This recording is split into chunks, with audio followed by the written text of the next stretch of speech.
All right. So I've got Chris and Eric Martinez here, the dynamic duo. Chris, Eric, how are you guys doing today? Brandon, we are doing well, man. I think we were talking about this before we started the call, and we can't complain out here in California. It's 80s, sunny out, so a little bit spoiled. But overall, man, we're doing great. How about yourself? Absolutely, yeah, especially for a February, right?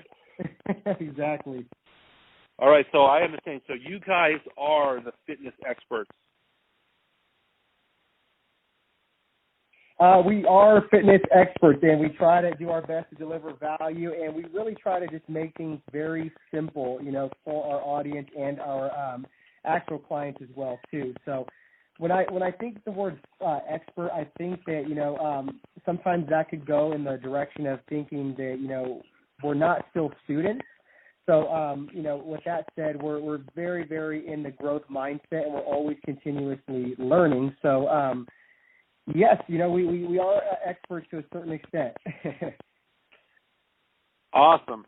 So would you say your area of expertise is primarily health and fitness, or how would you define your niche in that space? Because I know fitness or health and fitness is kind of a pretty broad term, right? Yeah, that's a great question. Kind of like what we've done the past, I would say, 7, 8 years. I mean, we've worked with over 1,000 clients online and in person. We've cultivated what we call the new era of fitness. And within that, there's actually 5 elements that we kind of practice and preach. And that's kind of what separates us from other people and what kind of creates our own little niche within health and fitness, because you said it's so broad, right? And with those 5 concepts, what we really practice and preach is the first one is flexible exercise. The second one is flexible nutrition, and the second one is personal development, and the fourth one is mindset, and the fifth element is lifestyle. And we can definitely get into all those a little bit more in depth, but that's really what we do. Is just kind of how do we tie all these new era fitness elements into our health and fitness. Got it. Yeah, and there's just so much information out there. There's almost like there's just so many different ideas when it comes to, health and fitness and diet. What has been your approach, or like what are some of the key takeaways that you guys have learned over the years of working in this niche?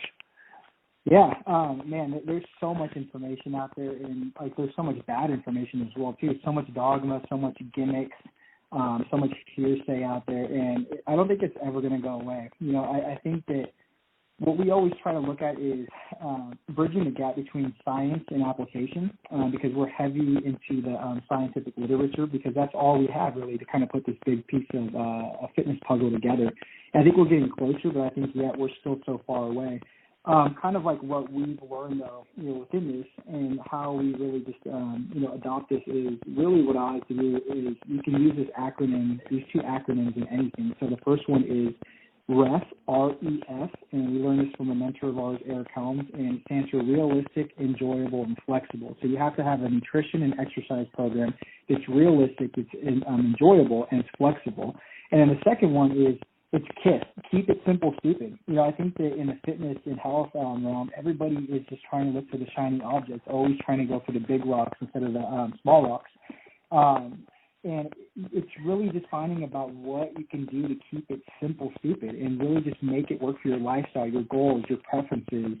And I think a lot of people just don't keep those acronyms in mind, and I think that that's what we want your audience to really adopt is these 2 acronyms for their lifestyle and their health and fitness. And just to add to that, Brandon, the KISS acronym is awesome, too, because that can apply to business as well, too. And I know your audience is familiar with that as well, too. And something else that we really try to simplify in the context of health and fitness is to, stop looking at fitness as black and white and under a microscope. Acquire that growth mindset, not that fixed mindset. Just try to, chase, a 6-pack in the mindset first, right? Because that's going to overrule everything. Everyone's always chasing the 6-pack, the aesthetics on the outside, right? Just because we see it all over social media. We always compare ourselves to other people. But if we sit there and, chase that 6-pack and acquire that in our brain first, that's going to make our health and fitness journey so much more successful, in the short run and then the long run as well. Absolutely. Wow. I like that. Yeah. Get your six, get your mental six pack, right? Absolutely. First. Yeah. Cause the knowledge is so important. And like you said, there's a lot of disinformation and it's really, it's almost like for me, for someone who's not like 100% focused all day, every day on health and fitness. And, honestly, I would love to be, but I just can't because it's not my work, And so, I always feel lied to, because there's so much information. You never really know what's true. So how do you guys cut through a lot of that kind of, you say you stick to the science. How do you cut through a lot of the disinformation and, what are some of the biggest lies that you've come across, and then also what are some of like the biggest breakthroughs that you guys have discovered? Yeah, that's a great question, and I kind of want to put it more of like in the context of kind of what we have observed as entrepreneurs. And we're entrepreneurs ourselves, we're business owners, so we practice and preach this lifestyle of just constantly grinding, constantly traveling, going to seminars, conferences. You mentioned that you're very busy as well too. So what we try to really do is we try to break it down like very simple to clients, and we talk a lot about these concepts too in our book, The New Era of Fitness. And we go with different tiers. So we have a beginner tier, an intermediate tier, and then we have an advanced tier. So that's we like getting everybody to kind of buy into that beginners stage first, because if you think about it, a lot of people always want to jump into the intermediate or advanced stage. Not everybody wants to start from the beginning because everybody wants those quick, instantaneous results, right? That's the society we live in. So we try to, use the analogy of building a house. Same thing goes within your fitness journey, right? You want to sit there and build a strong foundation for that house. Then you start acquiring habits. You start acquiring consistency. You start building momentum. And then from there, you can actually level up, right, to, different stages, and you can build, momentum on that. And then from there, then you could go into the intermediate stage. Then you could advance to the advanced stage. So it's just all about kind of buying into that mindset of, starting as a beginner. And then a couple of big things like that we've been lied to about within fitness, and I think that your audience can really relate to this too, is two of the biggest ones is when you hear somebody say that nutrition is 80% of the results and exercise is 20% of the results, or vice versa, right? It's a complete lie. It's a complete myth. There's really no scientific evidence showing that 80% is nutrition, 20% is exercise. The way you got to look at it is nutrition is a tool and exercise is its own tool, and you have to utilize both 100% to get results from each of them, So I don't like having somebody look at this thing as a percentage or like a pie chart or a fraction, because it just causes too much misinformation within that. The second myth is big name diets. We've seen this like the past decade, with big name diets, celebrities promoting big name diets, like Atkins diets, paleo, intermittent fasting, keto diets, whatever it is, eat cardboard diets. Man, there's just that's a new one. I got to try that one. I know.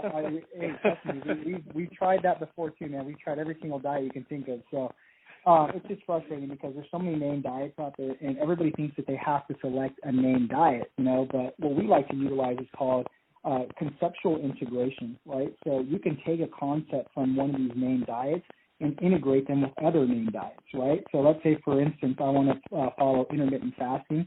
I only like to eat maybe 2 meals per day. Great. You can use that concept of the fasting and having 2 large meals per day. But let's say maybe you want to have a high carbohydrate and a low fat diet. Well, you can integrate that concept within the intermittent fasting too. You know what I mean? There's no black and white rules or yes or no's or better or best within nutrition. So that's one of the biggest, or the two of the biggest myths we always hear. I know that people get frustrated over. Right. Yeah. No. Definitely. Thanks for sharing that. I mean, that's absolutely incredible, and it's very true too. Because listen, if you want to talk about science, you have to consider the fact that no two human beings are alike. Well, I mean, you guys are twins, so maybe you're pretty much alike, but like physically, there's the whole thing about the blood types, and you have your microbiome, then you have, your genetic makeup, and you have your habits. I mean, no two people are the same. So it's almost funny to me that, someone would jump on a fad diet thinking that it would be right for them without taking the time to really research the background of it. Right. So what have you guys done in terms of like nutritional testing and blood testing? I feel like every time that I've looked into that seems to be like, even though it's a little bit more expensive, that seems to be like a more direct way of getting the results about, what types of foods are compatible with your body and that sort of thing. Yeah, to be 100% honest with you, we haven't really tried any type of those tests or anything like that, just to be 100% honest. The reason being is because I don't think there's enough scientific data out there to show that they actually do work 100%, I think if it's something that, is the next breakthrough or the biggest thing, I think that we would have heard about it because we're really up to date with, the scientific literature, some of the big name pioneers in the industry. So I think we would have heard about it by now. But like I said, working with over 1,000 clients the past decade, we've never had to sit there and have them take some sort of test or a blood type to see what foods work best for them or a diet or anything like that. So I think that's something that people don't really have to really worry about unless they have some sort of allergic reaction, some sort of inflammation, some sort of gastrointestinal type of issues, stuff like that. I think, too, on the flip side, though, to answer that question, I think it's also great, though, if you're very curious about that and you're having some sort of a GI distress issue with certain foods, maybe you can't tolerate certain things.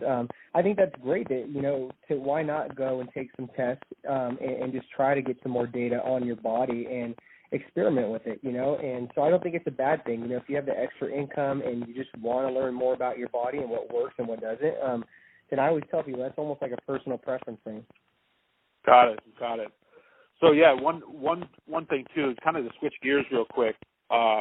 You guys mentioned, because you guys are lifestyle entrepreneurs. I mean, your business is based around health, fitness, and training, but you're also building your business, and you're also working with a number of clients. And so I just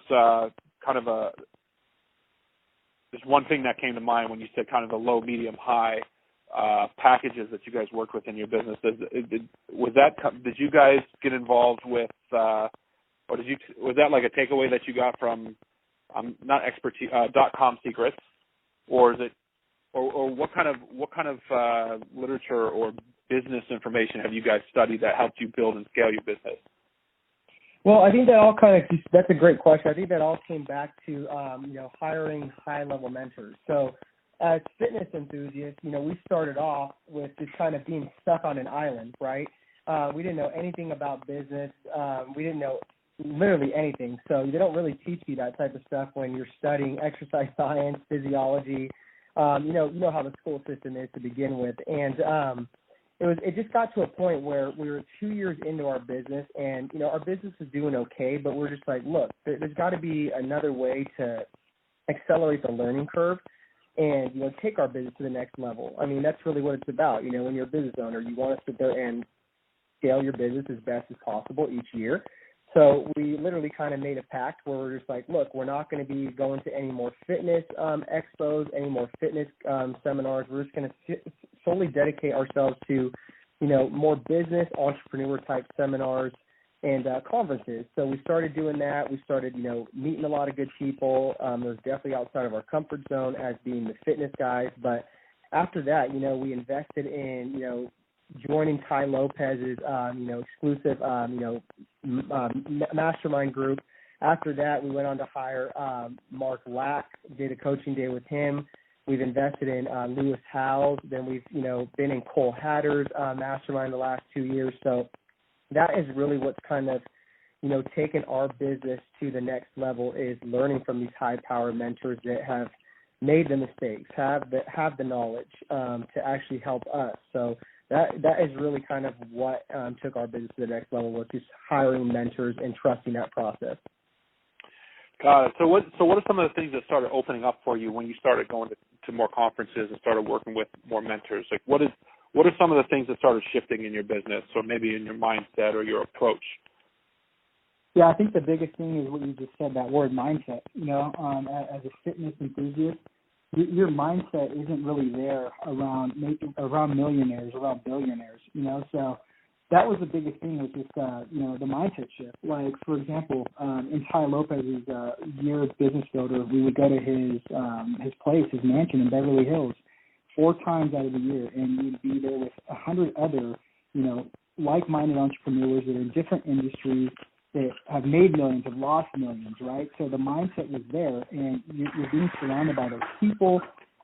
You're there at that mansion. It's just all mindset. And I just really think that that's the hugest shift in there that I could really say about going to, these conferences, these seminars, and investing in masterminds. It's not really that you're going to learn these strategies that are going to really take you from 6 figures to 7 figures. I mean, you'll learn some stuff and it'll be great, but it's really the mindset shift, man. It's really the mindset shift to invest in yourself, invest in your business, surround yourself with these type of people, and just always keep looking to get better, be a student, and level up.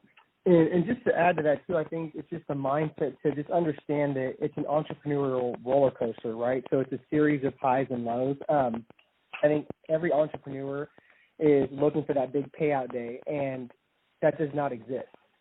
Being an entrepreneur is a lifestyle, and your calling in life that you're out there serving and trying to change the world with. There's no one day we're going to sit there and get a big check and then just retire on the beach sipping margaritas. It's something that's an ongoing cycle, and that's why I try telling people, play the long game with everything, just like Gary Vee says. So the mindset is huge when it comes to being an entrepreneur, and for some people, they're just not cut out to do it because they don't have grit or they don't have thick skin. And then one more thing, Brandon, I think that your audience will really enjoy is the relationship capital that you gain at these seminars, these conferences. And I know you know this, but, man, I mean, one of my mentors told me that your relationship capital is worth more than what you have in the bank account. That was so powerful, man. I mean, relationships are everything these days, and a lot of people don't understand that you have to go to these conferences and be old school. You have to sit there and meet people, shake their hands, read them, get their energy. You can't sit there and just make these relationships on freaking Facebook and Instagram and think that they're going to carry over into business deals and all this stuff. You know what I mean? So the relationships are just huge going forward, man, and it's such a shift in your business when you meet the right people and get connected. All you really need is just that one key relationship, that one key partnership, that JV, that connection, take your business to the next level. And a lot of people don't understand that because they play so small. Absolutely. Oh, yeah, absolutely. I mean, that was perfectly said. I mean, I couldn't say it, could not have said it better. I mean, in fact, I think that's where we met. I think we met at a conference, marketing conference. And, that's the thing that I love about it, too, is that you don't, when you're out, especially if you're at a conference, you're around people who are out to learn. They're out to make a difference. They're out to do something. They're playing a bigger game, ultimately. It's about playing a bigger game. And so, with that said, I want to actually let's dive into a little bit of the work that you guys do. So when you're out serving, you said you served over 1,000 clients. Now that's still a pretty big number. Now, some people might think, oh, well, I have a lot more clients, or maybe you don't even have half that many clients, no matter where you're at in your business journey. How did you guys get to the point of serving 1,000 clients, and what did you find was what's the kind of the common denominator in getting results for all those clients? Yeah, that's a great question, man. The thing is, people will look at the 1,000 clients and they'll think that, we did that in 2 years, 3 years, or an overnight success. And the thing is, they don't understand that was a decade's worth of time. 3 years literally working with people in person as personal trainers, doing nutrition consulting as well. And the past 7 years, everything's been online with working with clients all across the world. And that's the thing, with today's world is the impatience. Some people will be like, well, it took them 10 years to work with over 1,000 clients. I could never do that. Or they'll try to be super impatient and try to work with, 1,000 clients in 2 years, and they won't deliver the customer service and they won't get the experience for the clients. You know what I mean? So there's so many different things about that. I think the biggest common denominator that we figured out with it is, number one, just you have to shower your clients with customer service. You have to give them the experience. You have to sit there and figure out what excites them, what's going to get that adrenaline going to them, right? Because they don't hire you just to sit there and just talk to you. They hire you because they want an experience. They want that adrenaline. They want to look forward to sitting there and just being part of what you're trying to build. So I think customer service is always at the forefront, no matter what you're doing. The second thing is, out of those 1,000 clients, man, all those clients sat there and didn't thank me just for literally getting them on a stage or getting them a six-pack or getting them in, their vacation bikini shape. They thanked me for changing their lives, for giving them mental clarity, for sitting there and, breaking down that wall of fear that was prohibiting them from moving forward in a career or the relationships or whatever it was. You know what I mean? So that's the most gratifying thing for Eric and I, was just not because we changed their body composition. That was icing on the cake, but more so we changed their lives, or we gave them that empowerment to move forward, with something else.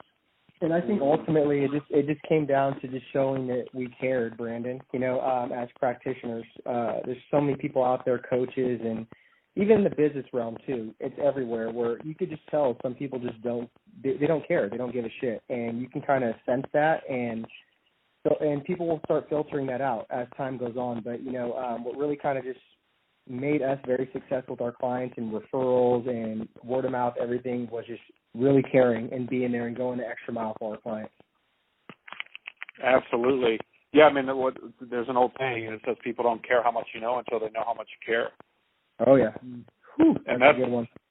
And that's so true, because you can feel it when somebody's not genuinely interested in you. And you brought up authenticity earlier, and that's I think it's difficult for some people to truly grasp the veracity of what it means to be authentic. And when you're truly authentic and you're out there helping people, and what I like about what you guys do too is because you're so passionate about it, you're on a mission to serve these people. You're on a mission to authentically change their lives. And I think that's probably part of what contributes to your success, is that you're not necessarily you're not. I see a lot of people in business, they're just trying to crank clients through. They're just trying to get revenue in. They're just trying to turn and burn, And right. That's just not a way to build a business, because you have to serve. DeMartini says you have to serve ever greater numbers of people. And then if you want to have a global impact, you have to have an astronomical vision. So you have to have a vision that's bigger than the impact that you want to make. And so if you can expand your vision, and if you can expand how many people you're serving and truly provide a service that's of value, then there's no issue with being successful or building a business or scaling it, because you guys are truly delivering value. Yeah, those are great points. No, I 100% agree with what you're saying on that, Brandon. Absolutely. And so my one question for you is, let's get into the kind of the mechanics of what you guys do. So how do you work with your clients? I mean, are you typically doing coaching? Are you doing one-on-one training, or what exactly? How would you break down your service or your products and service offerings, if you will? Yeah, great question. So right now, everything, like Chris mentioned, is online based. So we coach clients from all around the world, and everything is totally customized and tailored to their lifestyle, their needs, their history, everything. I mean, we dig deep with our clients, and we really try to customize everything individually. So most of the time, it's going to be a training and nutrition type of a plan with that. So we'll literally build them out an entire exercise routine from just start to finish, just depending on how much time they have every day, how many what their resistance training history is, and what level they're at, right? Beginners, intermediate, advanced, and we literally tell them what to do in the gym, like exact exercises, how many reps, how many sets, rest periods, just to really make their life easier, just to have that map to go into the gym, get in and get out, and feel confident. From there, we tailor nutrition programs, again, based on, what level they're at, beginner, intermediate, and advanced. So for a beginner, we might start that person off on just, basic habits to start eyeballing portions. What's a good protein source? What's a good carb source? What's a good fat source? How do you sit there and distribute, those sources within 2 to 3 meals and a couple snacks throughout the day? How do you start removing highly palatable food sources, refined sugars?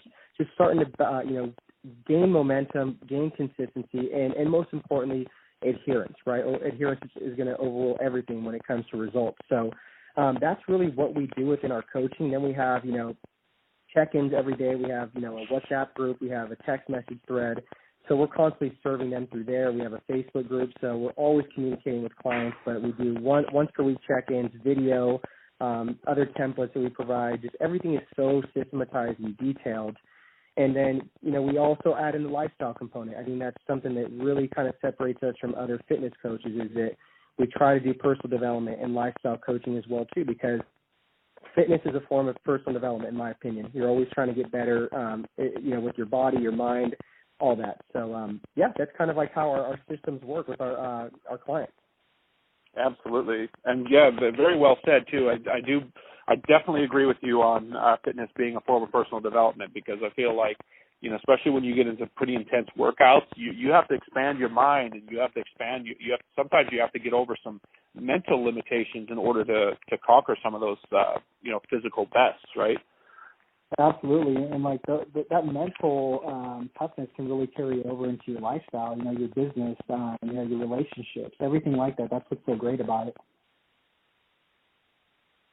Absolutely. Well, I appreciate you guys sharing everything that you've brought to the table today. What kind of what's your vision? What's your vision for 2018? What are you guys, what are you creating for 2018? Yeah, that's a great question as well, and thank you for having us too. This has been great, and hopefully we've shed some value on your audience. And the biggest vision we have is really just kind of still continuing what we're doing as far as serving clients and coaching them and changing not only their body but their mindset and their lifestyle. But the new business venture that we're really excited about is helping personal trainers, fitness enthusiasts, health enthusiasts build a six-figure online business, because we've been doing it for the past 8 years now.